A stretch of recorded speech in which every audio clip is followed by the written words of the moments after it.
réviser pour une dissertation, tu te focalises sur la méthodologie. Comment faire une intro, comment faire le développement, comment faire la conclusion, comment écrire chaque partie, etc. etc.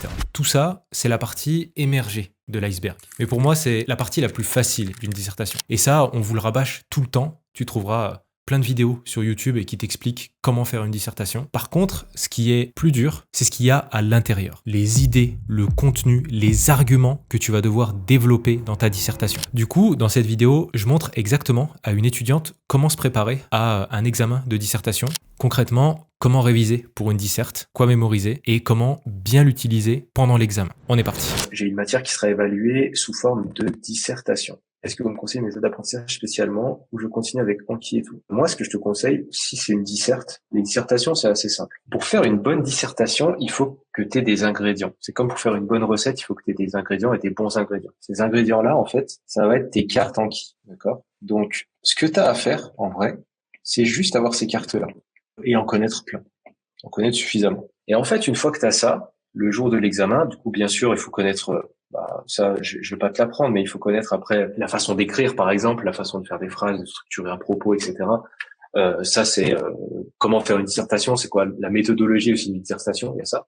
Mais moi, je te parle là du fond du truc. Le fond du truc, c'est que une fois que tu connais toutes ces cartes-là, en fait, le jour de l'examen, tout ce que tu as à faire, c'est en fonction de la problématique, en fonction du sujet, t'as juste à réorganiser et à créer une bonne structure avec ces ingrédients-là. Okay. Et là, pour ça, moi, ce que je faisais toujours avec les dissertations ou les rédactions que je devais faire, c'était du mind map, c'était une carte mentale. Et en fait, ce qui se passe, c'est que tout ce que tu as à faire à ce moment-là, c'est réorganiser ces cartes. C'est prendre cette carte-là, ah ça, je vais le mettre là.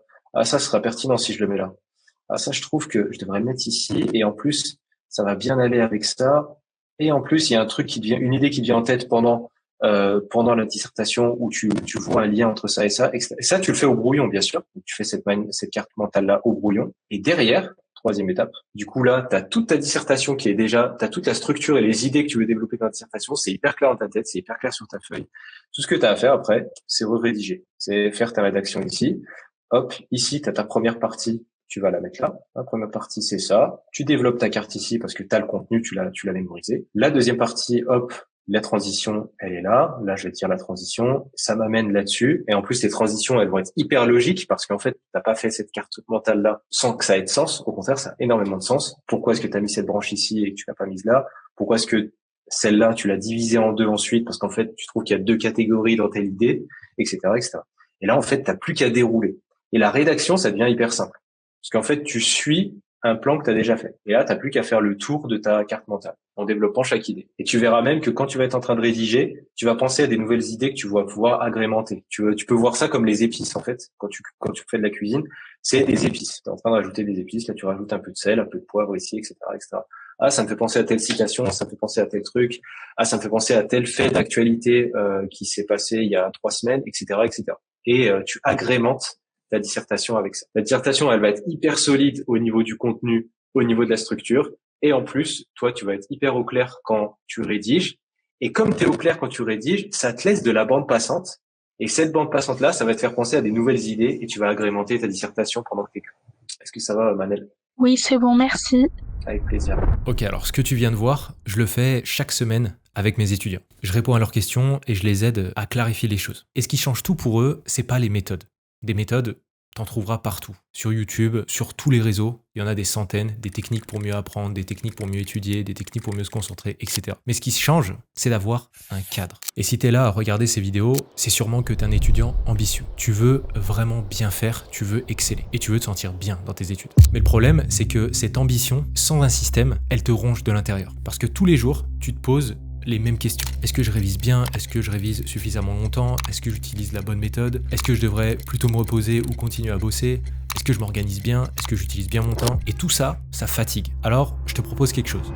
Ce que je te propose, c'est d'arrêter de douter chaque jour, d'arrêter de te fatiguer mentalement pour tes études, d'arrêter de gaspiller ton énergie et d'arrêter de te sentir constamment coupable. Parce que les études, c'est dur. Et le problème, c'est que tu es livré à toi-même. Alors ce que je te propose, c'est un cadre.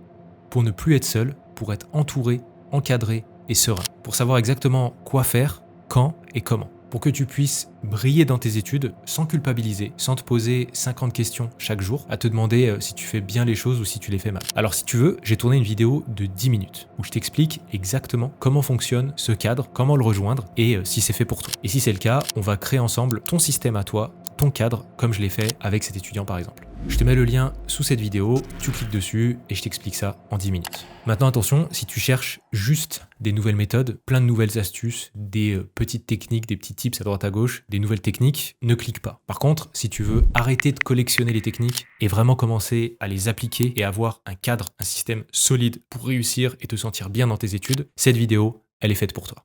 À plus tard.